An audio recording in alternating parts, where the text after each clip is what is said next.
नमस्कार दोस्तों, VK knowledge electrical में आप सभी का स्वागत है। दोस्तों, चंडीगढ़ असिस्टेंट लाइनमैन की वैकेंसी आई हुई है। 31 जनवरी फॉर्म अप्लाई करने की लास्ट डेट है। आप सभी उसमें फ़ॉर्म अप्लाई ज़रूर करें। CCC मांगा गया है, लेकिन मैं इस पर शॉर्ट वीडियो के माध्यम से पहले ही आपको एक जवाब दे चुका हूँ कि वहाँ पर CCC आपको डॉक्यूमेंट वेरिफिकेशन के टाइम देना है, अभी कोई नहीं मांगता।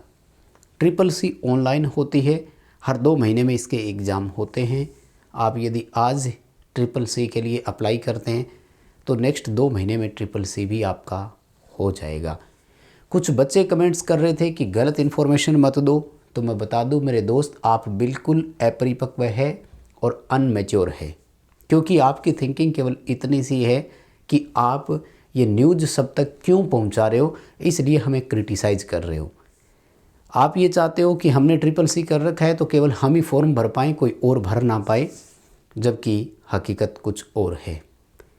डिजिटल और मल्टीमीडिया का ज़माना है मेरे दोस्त, यहाँ इन्फॉर्मेशन 1 मिनट में सब जगह पहुँच जाती है। तो आप ये मत सोचिए कि कहीं और से इन्फॉर्मेशन नहीं मिली क्या। CCC की बात पर मैं पहले ही जवाब दे चुका हूँ। अब बड़ा सवाल ये आता है कि सिलेबस को लेकर सवाल खड़े किए जाते हैं। हर दिन पूछा जाता है कि बताइए उसका सिलेबस क्या है, एग्ज़ाम का पैटर्न कैसा होगा। सो कंप्लीट वीडियो लास्ट तक देखना, आपको पूरा विश्लेषण के साथ बताएंगे कि सिलेबस में क्या हो सकता है। यदि चंडीगढ़ लाइनमैन का फॉर्म अप्लाई नहीं किया तो ज़रूर कर दीजिए, और अगर अप्लाई कर दिया तो फिर अब तैयारी करना शुरू कर दीजिए। चैनल से पहली बार जुड़े हैं तो चैनल सब्सक्राइब कर लीजिए। इसी तरह के न्यूज़ नोटिफिकेशन और अपडेट इस चैनल पर हम आपको प्रोवाइड करवाते हैं। दोस्तों, मेरे पास ये ऑफिशियल नोटिफिकेशन है, और थोड़ा सा जूम करके आपको मैं और दिखा दूं, अगर आप सही तरीके से इसे समझ पा रहे हैं, देख पा रहे हैं तो। इस नोटिफिकेशन में दरअसल लिखा हुआ क्या है, थोड़ी ब्राइटनेस कम कर दूं, आई थिंक आप और ज़्यादा समझ पाएंगे। अब ठीक दिखाई दे रहा है। देखो इस नोटिफिकेशन में क्या है, मैं आपको फिर बता दूं एक बार कि इन्होंने जो सिलेबस और एग्ज़ाम पैटर्न की बात की है, तो चंडीगढ़ लाइनमैन में ये वैकेंसी पहली बार हो रही है। यहाँ वैसे तो ये केंद्र शासित प्रदेश में आता है, लेकिन रूल गवर्नमेंट ऑफ पंजाब के लागू होंगे। पूरा नोटिफिकेशन जब आप पढ़ेंगे तो उसमें लिखा हुआ मिल जाएगा। यानी पंजाब सरकार में कर्मचारियों को जो वेतन मिलता है उसके अकॉर्डिंग आपको पंजाब गवर्नमेंट ही वेतन पे करेगी, ये ध्यान रखना। पहली बार पेपर हो रहा है। कुछ बच्चे कमेंट्स कर रहे थे कि इसके प्रीवियस पेपर लेकर आओ। एक बात बताऊं, अगर इस तरह की ऑफिशियल चीज़ें होती है ना, तो हम बिना कहे ही प्रोवाइड करवा देते हैं। आज से पहले कभी पेपर हुआ ही नहीं तो प्रोवाइड कहाँ से करवाएं। ऑफिशियल सिलेबस की रही बात, तो देखो स्पष्टतः इसमें इन्होंने डिटेल लिखी है। ये नहीं बताया है कि किस टॉपिक में से कितने क्वेश्चन होंगे। मैं पूरा बता रहा हूँ, एक बार देख लीजिए। देखो ये जो सिलेबस आप देख रहे हैं ना, इस सिलेबस में क्या है देखो। सिलेक्शन प्रोसेस आप देख रहे हैं, लिखा हुआ है स्पष्ट। थोड़ा नीचे और कर देता हूँ, ये लो क्या लिखा हुआ है। Written test will be conduct under age, यानी एक लिखित परीक्षा ली जाएगी।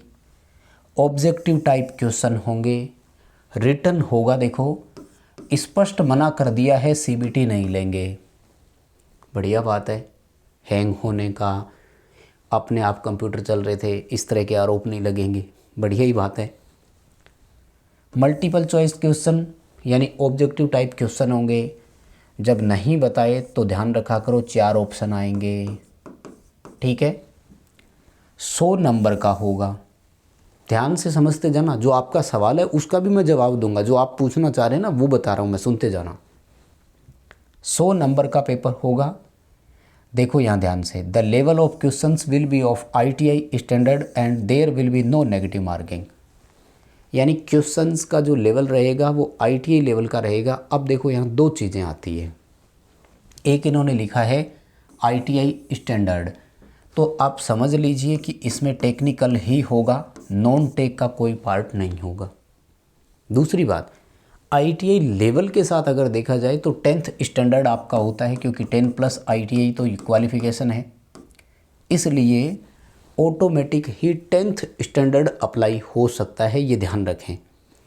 इसलिए नॉर्मल जो चीज़ें आप हैं ना वो साथ में पढ़कर ज़रूर जाएं। लेकिन अभी जो मेरा मानना है वो ये है कि केवल टेक्निकल के 100 क्वेश्चन होंगे, 100 नंबर के होंगे, कोई किसी प्रकार की नेगेटिव मार्किंग नहीं है, कोई किसी प्रकार का इंटरव्यू नहीं है।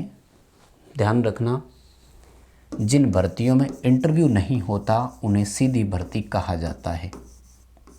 ठीक है। बच्चों का बड़ा सवाल ये भी है कि गुरुजी ये भर्ती अस्थायी है क्या? इस दुनिया में, ख़ास तौर से भारत में, बाकी का चलो मैं नहीं कह सकता, भारत में कोई भी भर्ती ऐसी नहीं होती है जो 100% स्थायी होती हो। इस नोटिफिकेशन में एक लाइन लिखी हुई है कि post are temporary but to be continued. हमेशा कोई भी वैकेंसी हो, डिपार्टमेंट ये लिखता है कि ये वैकेंसी अस्थायी है। इसका मतलब क्या होता है? कोई कर्मचारी स्थायी नहीं है। आप गवर्नमेंट टीचर की बात करें वो भी स्थायी नहीं है। अस्थायी का मतलब होता है कि बाय चांस सिस्टम दिवालिया हो जाता है, कुछ भी किसी तरह का सिस्टम पर प्रॉब्लम्स आती है और मान लीजिए कि वो वेतन आपको देने में सक्षम नहीं है या पूरा बंद हो जाता है, तो हो सकता है कि आपको नौकरी के लिए नहीं रखा जाए। अदरवाइज़ ये सारी रेगुलर और नियमित ही होती है। ध्यान रखना। कोई कह रहा है ठेकेदार के थ्रू है क्या? अरे मेरे दोस्त, 3 वर्ष का प्रोबेशन पीरियड कौन रखता है? प्रोबेशन सरकार ही रख सकती है, ठेकेदार कभी प्रोबेशन पे नहीं रखता, ये ध्यान रखना। ठेकेदार के पास जब आप लगते हैं तो आपकी कैटेगरी डिसाइड होती है अनस्किल्ड, सेमी स्किल्ड, स्किल्ड और हाई स्किल्ड। ठेकेदार के पास 4 कैटेगरी में आपको कॉन्ट्रैक्ट बेस पर जब लिया जाता है तो डेली वेजेस पे लिया जाता है। यहाँ आपको गवर्नमेंट ऑफ पंजाब के सारे रूल लागू होंगे, ये बता दिया। कौन सा वेतन आपको मिलेगा, कौन सा लेवल आपको मिलेगा, अदर अलाउंसेज जितने भी है वो मिलेंगे, ये सारी बातें इन्होंने बता दी।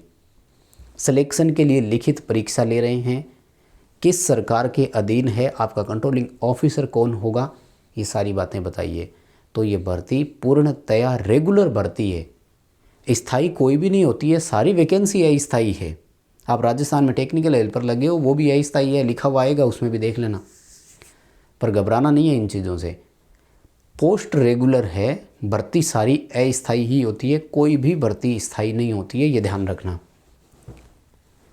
जिन वैकेंसी में नेगेटिव मार्किंग नहीं, इंटरव्यू नहीं होता, उन्हें सीधी भर्ती कहा जाता है। सीधी भर्ती का मतलब होता है कि रिटन पास करो और सिलेक्शन हो जाएगा। यहाँ और इन्होंने क्या क्या बताया अपन को? टेस्ट का समय 2 घंटे का रहेगा। 2 घंटे का मतलब होता है 120 मिनट। गुरुजी बहुत ही अच्छी बात है। 100 क्वेश्चन के लिए 120 मिनट का समय जनरल कंपटीशन एग्ज़ाम में मिलता नहीं है। ठीक है, बस और कुछ भी इसमें अलग से डिटेल आपको सोचने की ज़रूरत नहीं है। ठीक है ना। ये देखो, ये लिखा पड़ा कि प्रोबेशन पीरियड 3 साल का रखेंगे। और ये देखो पे स्केल की जो मैं बात कर रहा था ना, एक बार मैं इसको थोड़ा साफ़ कर लेता हूँ ताकि आपको मैं अच्छे से दिखा सकूँ। ठीक है, ये देखो इसमें क्या लिखा हुआ है स्पष्ट। ये देखो कि न्यूली अपॉइंटेड कैंडिडेट, यानी जो नए तौर पर अपॉइंट किए जाएंगे, ग्रांटेड पे scale as per 7th CPC, 7वें वेतन आयोग के अनुसार, accordance with government of Punjab, department of finance, वित्त विभाग पंजाब सरकार के तहत आपको रखा जाएगा। जो भी अडोप्ट किया गया है, 3 साल का आपका प्रोबेशन पीरियड रखा जाएगा। ठीक है ना। तो ज़्यादा इसमें सोचने समझने की, घबराने की ज़रूरत नहीं है। आराम से मस्त होकर के फॉर्म अप्लाई करो और तैयारी करो सिलेक्शन की। बाकी और क्राइटेरिया क्या है तो इन्होंने बताया है कि रिटन एग्ज़ाम कंडक्ट करेंगे तो उसकी आंसर की वेबसाइट पर प्रोवाइड करवाएंगे, यानी ट्रांसपेरेंसी रखेंगे। साफ साफ बोल रहे हैं। अब सुनो मेरी बात, सिलेबस की तो इतना ही ऑफिशियल है। देखो ऑफिशियल जब जारी उन्होंने नहीं किया, आज से पहले पेपर कभी नहीं हुआ, तो आपको और कोई भी किसी भी तरह का सिलेबस बताता है तो समझ लीजिए कि वो आपको मिसगाइड कर रहा है। हम सीधा सीधा समझ सकते हैं, ITI स्टैंडर्ड का मतलब है कि जो हमारा टेक्निकल है वहाँ से क्वेश्चन पूछे जाएंगे और इसके अलावा कुछ भी आने की संभावना नहीं है। भर्ती पूर्णतया स्थायी है, ये ध्यान रखें। ट्रिपल सी पर भी मैं बात कर चुका हूँ, तो मैंने सारे मेरे ओपिनियन दे दिए हैं। विचारों से सहमत हो तो वीडियो को लाइक कर दीजिए। चैनल से पहली बार जुड़े हैं तो सब्सक्राइब कर लीजिए। विचारों से सहमत नहीं हो तो कमेंट बॉक्स खुला हुआ है, आप भी अपने विचार रख सकते हैं। बहुत धन्यवाद।